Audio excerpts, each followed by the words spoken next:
Hello and welcome to Source Decode, your magic decoder ring to demystify the jargon surrounding the technology industry. I'm your host, Ben Coffin, and join me each week as I try to dig into what these buzzwords are all about, how they're being used, and who actually needs them.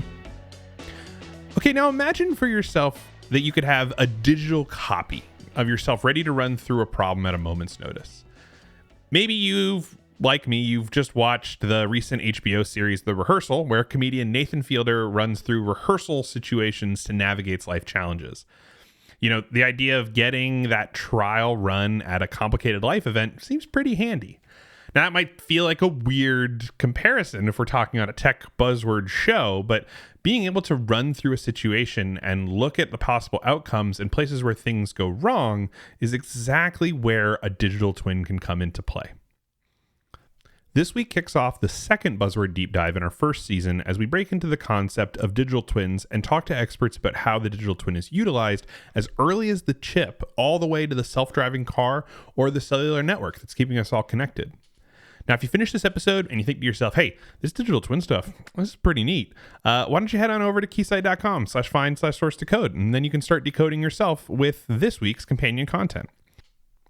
This week, we've got a white paper called Automated Creation of Network Digital Twins, which breaks down how digital twin technology can be used to allow continuous access to a design through the development cycle using a digital replica of that system.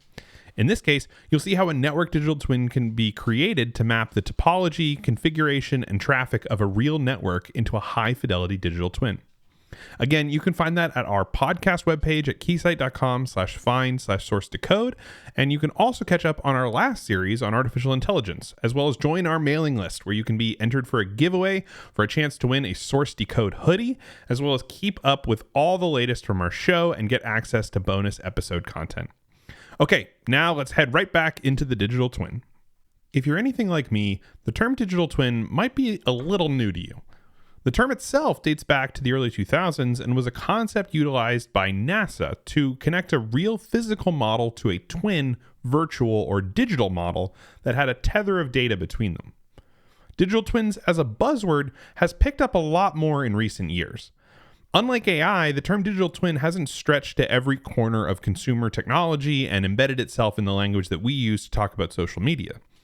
Instead, you might find that term digital twin actually being its most pervasive if you work in the tech industry. If you're in the design world, maybe you've heard about it in the context of simulation or modeling, which is where that concept starts. But as I learned as I sat down with Dr. Rajiv Bagrodia, chief technologist for digital twins at Keysight, the digital twin goes way beyond simulation. As its title would imply, Rajiv is no stranger to digital twins. He not only is a professor emeritus of computer science at UCLA with over 175 papers published on topics like network digital twins, but he also founded Scalable Network Technologies, which built tools specializing in network digital twins that could assess performance and the cyber resilience of a networked system. So Rajiv and I sat down to start digging into digital twins from a familiar point of entry for me, wireless communications and the wireless network. We'll be right back with my conversation with Rajiv right after this.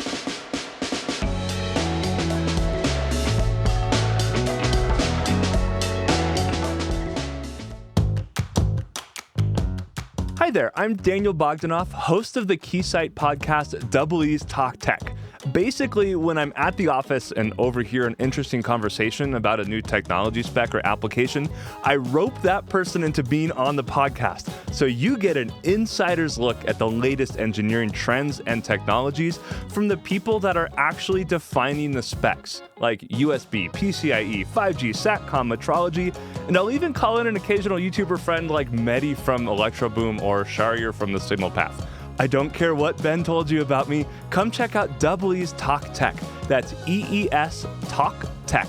Wherever you get your podcasts, I have a fresh lineup for 2023 that you won't want to miss.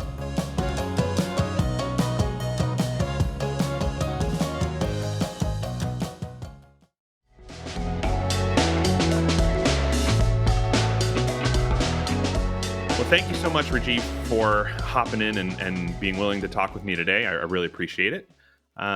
So I wanted to kick off. Let's maybe start at the highest level of abstraction. What are digital twins philosophically, and how are people using them today? Great. Hello, Ben. It's a pleasure for me to be spending this time with you. Um, digital twin, broadly speaking, they're basically virtual models designed to accurately reflect or model a physical object. Hmm. And as is well known, digital twins started way back when, from the NASA days of space exploration, where they would like to, they created digital twins of spacecrafts and rovers in order to be able to uh, predict their operation and Hmm. then use them to resolve any issues. Today, when we use the term digital twin, particularly in the context of networks, it is a software model of the corresponding communication network. Hmm.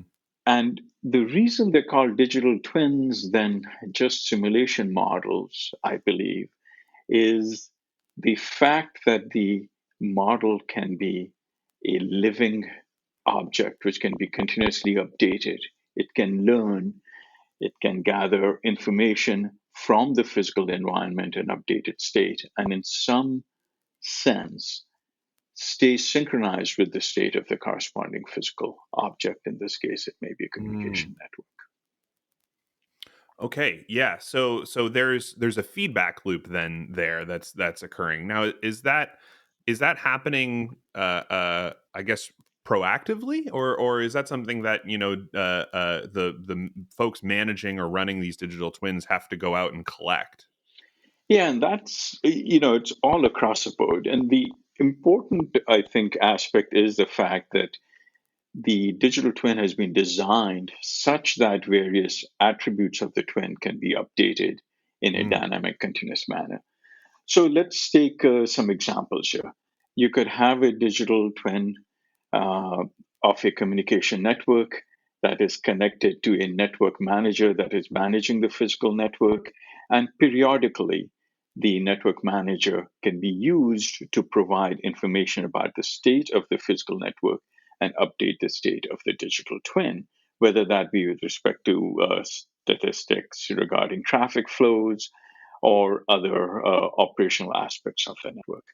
You could also imagine the model using some kind of AI or machine learning system, which is collecting data from sensors deployed within the physical system. And that data is being aggregated, refined, and used to update the state of the digital twin on a continuous or periodic basis.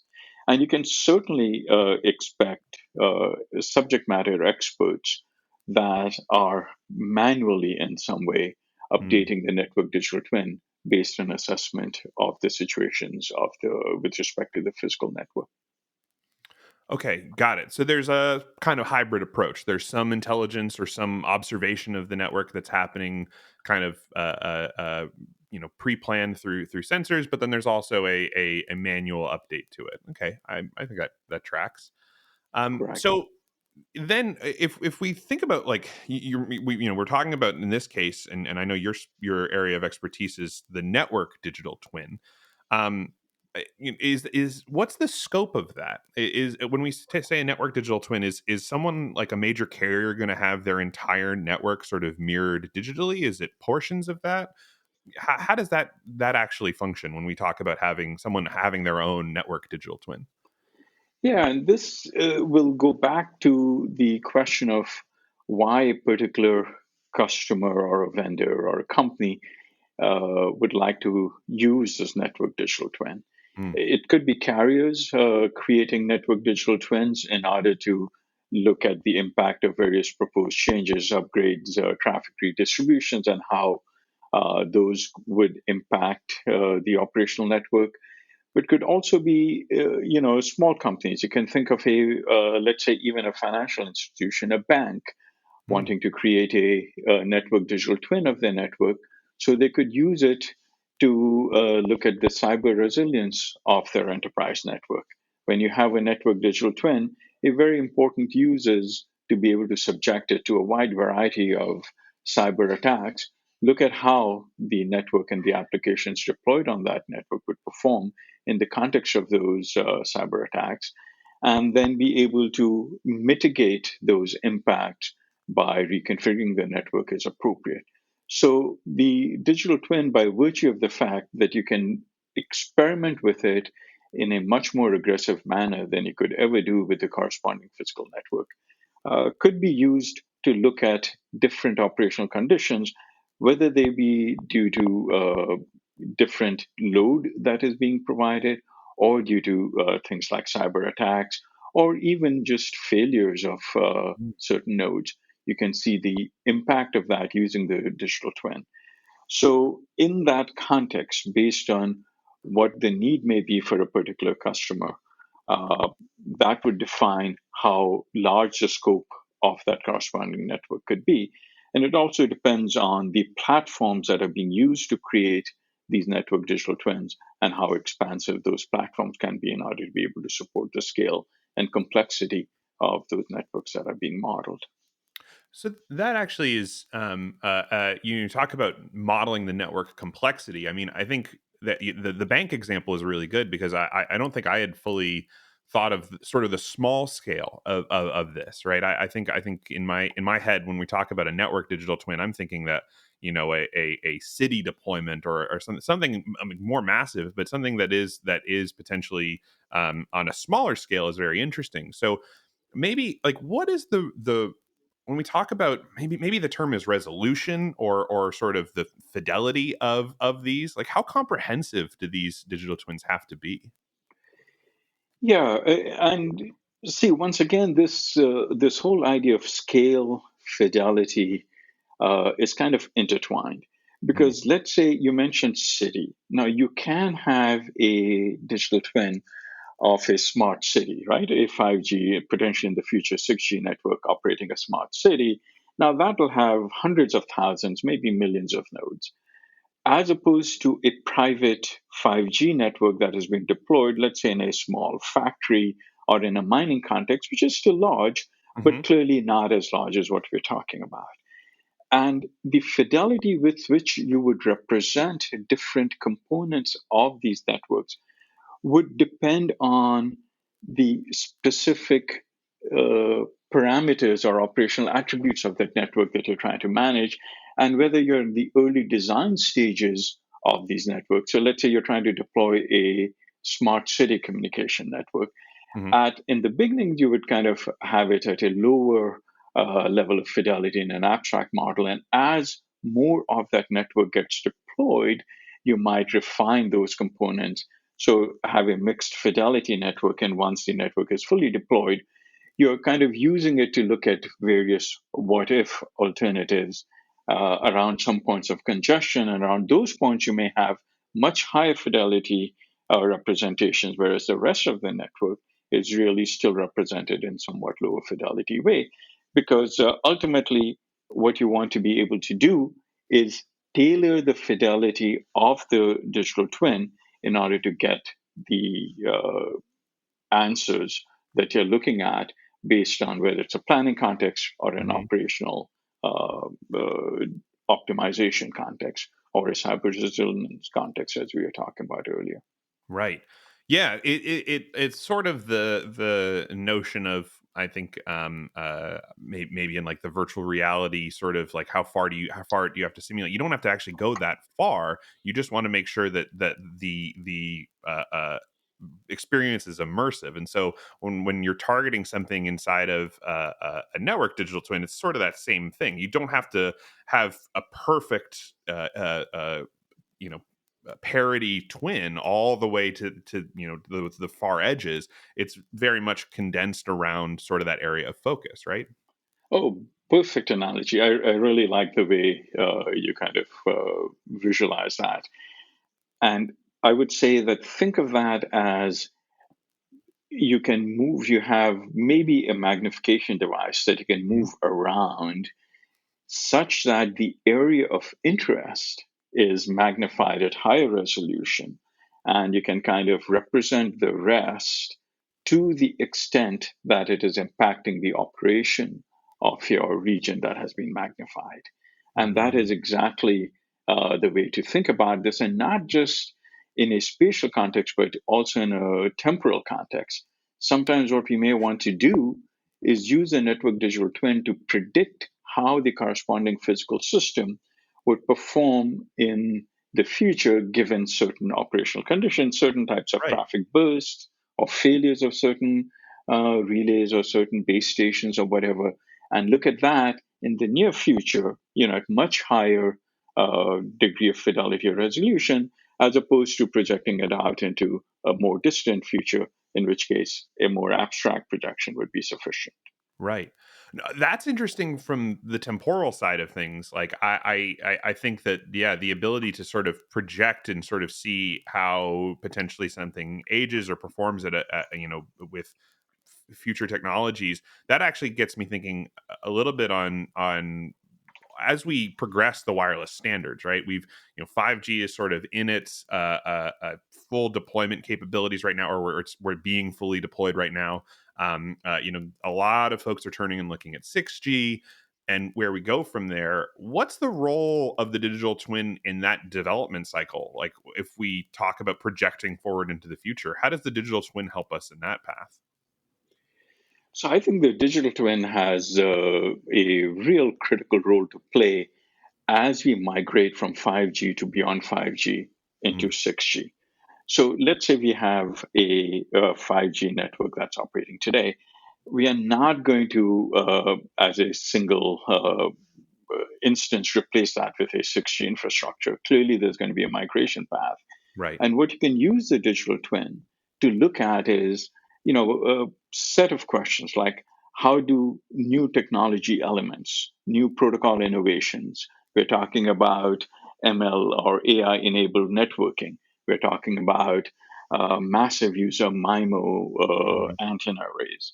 We can look at the impact of these kind of technology enhancements, if you will, on the end-to-end operation of a 5G network. We can also look at architectural issues as to Mm, how will we, for instance, have to modify our protocols and standards in order to be able to incorporate non-terrestrial networks, which is something that is going on today. yeah. And in that context, where you need to be able to deploy G-Node Bs on a high altitude platform systems, HAPS, or even satellites. So, in terms of how we will transition both the standards and the deployments from this 5G into 6G, and how these systems would interoperate with each other before you migrate completely from one to the next generation. That's where network digital twins can help us anticipate some of the issues that might arise in terms of interoperability, or even if whether certain types of significant technology enhancements will have the needed impact in terms of being able to support the type of applications that we're looking to deploy in these 6G architectures. So you mentioned that in with regards to the commercial network, one of the things that it sounds like you get access to as you start to push these scenarios is you then start actually building out a test bed almost for intelligence, right? And artificial intelligence sounds like it comes into the mix here, where with all of these what ifs, that to me, that's starting to sound like we're building data sets that you can, run inference on for an intelligent system. Is that does how does that relationship to the AI come in at that point? Oh, that's an excellent question, Ben. And there's a very, I would say, pivotal relationship between these digital twins and AI systems, and it's in two directions. So let's take it first in, I think, the way you were referring to it, where the digital twin can be used to generate synthetic data in many, many different types of situations Mhm. by varying the conditions within which we run the digital twin, producing the results and using those results to train an AI system. Because we all know, in terms of self-driving cars, etc., uh, the time it will take to generate the data from physical experiments is just way too long in Hmm. terms of what is actually needed to get some level of confidence in the level of training that has been provided to these AI systems. So, synthetic data generation for training of these AI systems is just a very important use case.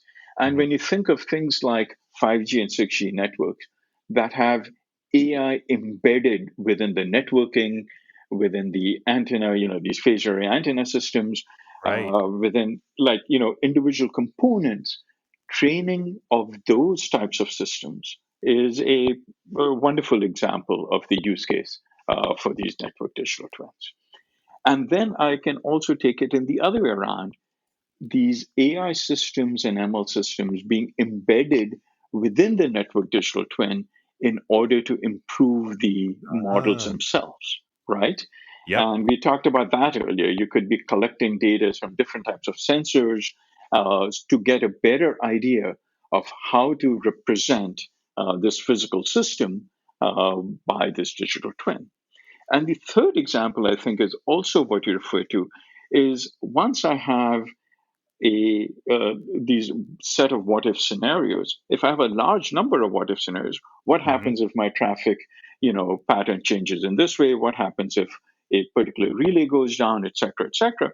I have a large amount of data from a related set of experiments, and what I would like to be able to do is have an AI system pick the top two or three of Right. those configurations, and then maybe have a human expert choose among them. Or if the context is closed loop and small enough, maybe have the system automatically look at the outputs from these varying set of experiments and select the configuration that would produce the best outcome.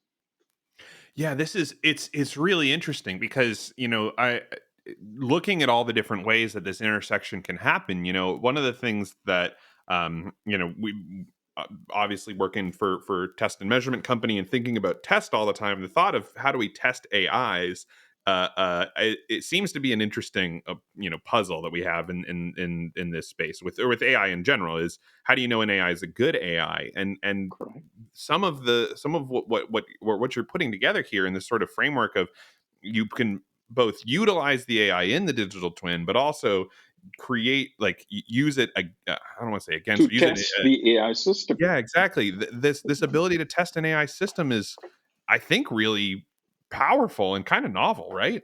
Exactly right, Ben. And think of it in the following way: we can do this testing in two contexts. One is in the very local context. So if, let's say, Mhm. all you're doing is testing a given component, like a RIC, which is an important component in the 5G Open RAN context, um, and you can see whether or not it reacts appropriately to a given set of inputs, and those inputs can be generated very easily with a network digital twin operating under different conditions, Mhm. generating a whole variety of these inputs and testing the outputs that are produced by this by the RIC in this RIC Right. device in this case.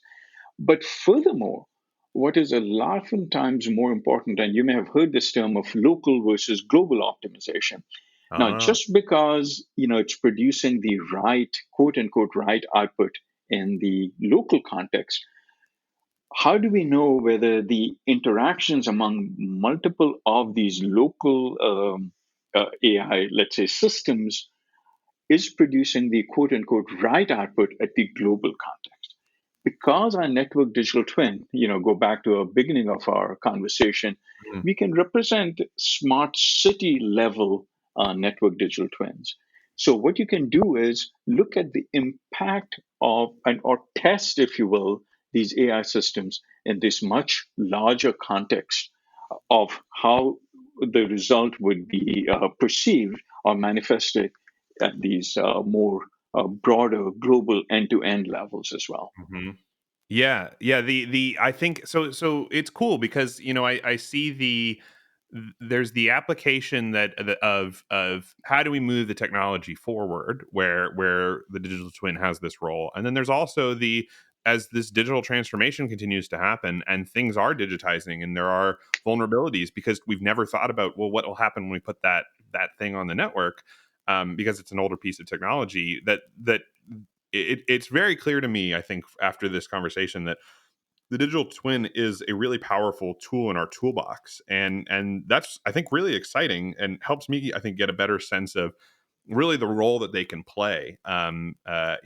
We hearing the term digital twin and sort of having a abstract idea of what it can mean is one thing, but I think that what's really interesting here is to see sort of how it can actually be put to use, and that's I think very cool. Yeah, and I see, not too distant future in this transformation where you will kind of look at using these digital twins as a way to validate any upgrades that you do to the physical network in terms Mhm. of being able to anticipate its impact. And even, simple things like firewall access rules. In the Ukraine example that we're talking about, Mhm. it was a there were some errors in the access rules that allowed these attackers Mm. to cross over from the corporate to the OT network.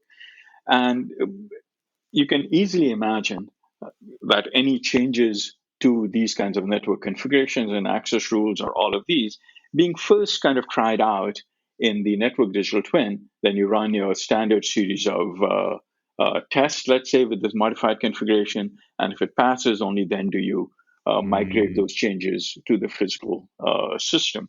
And, Right. this, and I think this is kind of where you were going, this could become more and more embedded in kind of the operational methodology for many of these systems. Yep, exactly. No, that sort of continuous integration, it becomes Exactly. a tool in that toolbox. Correct. So, all the way from design, where you use these network digital twins before you're deploying systems or looking at evaluating designs for things like 6G architectures, Mhm. towards intermediate points where you're looking at interoperability issues between different generations of technologies, to this operational use case where you're using them in a much more refined manifestation of the digital twin to improve the operations of your deployed systems, whether it be cyber resilience or just normal operating efficiency of the systems. No, this is very, very fascinating stuff, Rajiv. I'm really grateful for you coming on today and talking with all of this about with us. I think the perspective you've given us on digital twins is honestly, it's I think opening a lot of doors in my mind of places where we can keep talking about how these tools get used, and it seems like we're only at just the beginning. So thank you again. I appreciate the time for you coming on today, and really looking forward to talking to you again in the future. It was my pleasure, Ben. I enjoyed the conversation, and yes, I do look forward to continuing these conversations in the future as well.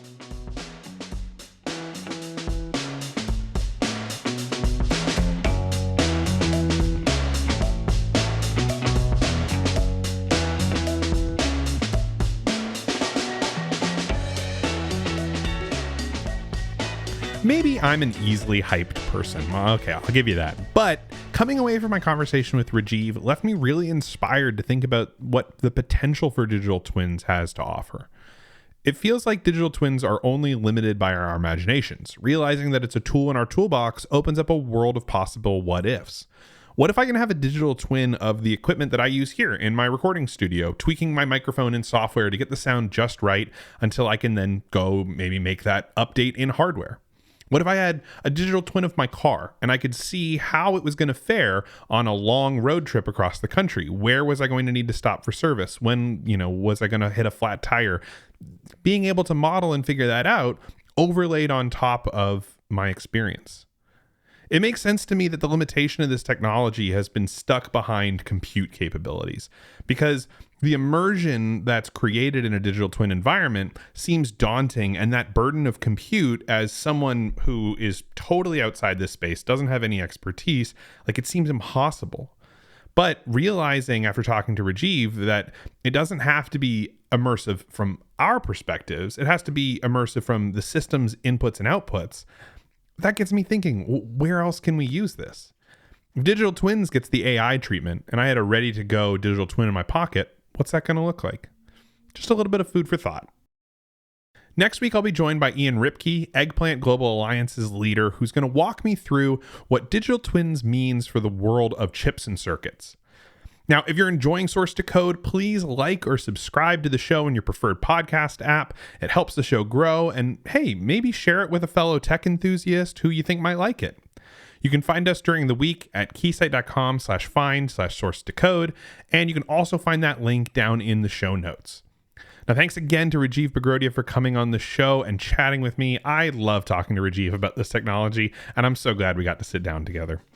Now, until next time, I'm Ben Coffin, and this has been Source Decode.